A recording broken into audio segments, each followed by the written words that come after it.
আসসালামু আলাইকুম। আপনি যদি কারো বিয়ে বন্ধ করতে চান, শেওড়া বন্ধ অনেকে বলে, বা বিবাহ বন্ধ করে রাখতে চান, তাহলে এই বিদ্যাটা আপনার জন্য।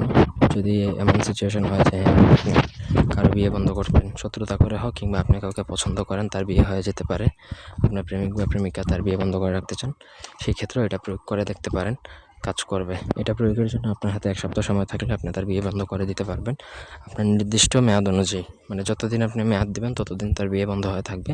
বিয়ের প্রপোজাল আসলেও বিয়ে হবে না, বিয়ে ঠিক হয়ে গেলে সেই বিয়ে ভেঙে যাবে। আশা করি বুঝাইতে পারছি। তো প্রথম থেকে ভিডিওটা না টেনে শেষ পর্যন্ত দেখবেন, চ্যানেলটা সাবস্ক্রাইব করবেন, লাইক কমেন্ট শেয়ার করবেন।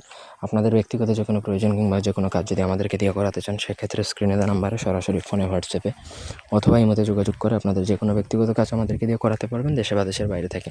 এখানে দেখুন নকশাটা লেখা আছে এবং নকশার নিচে নাম, পিতার নাম, মাতার নাম, বয়স, ঠিকানা, এগুলো আপনার কিন্তু লিখতে হবে। যার বিয়ে বন্ধ করবেন তার এই তথ্যগুলো লাগবে আপনার। এবং নকশাটা লিখতে হবে হচ্ছে ভোজপাতা, অথবা যার বিয়ে বন্ধ করবেন তার ব্যবহৃত কাপড়ের মধ্যে। ব্যবহৃত কাপড়ের মধ্যে সবথেকে গুরুতরভাবে কাজ করে এটা। যদি একান্ত ব্যবহৃত কাপড় সংগ্রহ করতে না পারেন, সেক্ষেত্রে তার নামগুলা বা এই নকশাটা প্রয়োগ করতে পারেন ভোজপাতার মধ্যে। অরিজিনাল আপনাকে আম্বরের কালি দ্বারা লিখতে হবে। আম্বর কালি খুব এক্সপেন্সিভ একটা কালি, আপনাকে সংগ্রহ করেই তারপরে কাজ করতে হবে। এই জাদুবিদ্যায় যদি আপনাকে জাফরান, মেশকো জাফরান, তারপর হচ্ছে আম্বর, তারপর হচ্ছে গুরুচন, কেশর, কামসিঁদুর, এগুলো আপনার প্রয়োজন হবেই। এগুলা অ্যারেঞ্জ না করে আপনি এগুলো করতে পারবেন না।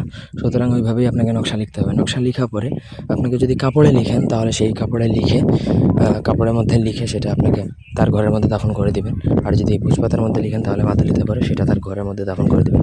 ঘরে দাফন করা না গেলে উঠানে বা বাড়ির আশপাশে দাফন করে দিলেও কাজ হবে। নিচে মেয়াদ লিখে দিবেন যে কতদিনের জন্য বন্ধ করবেন। আপনার কাছে 24 ঘন্টার মধ্যে ইনশাল্লাহ ফলাফল পেয়ে যাবেন। ধন্যবাদ।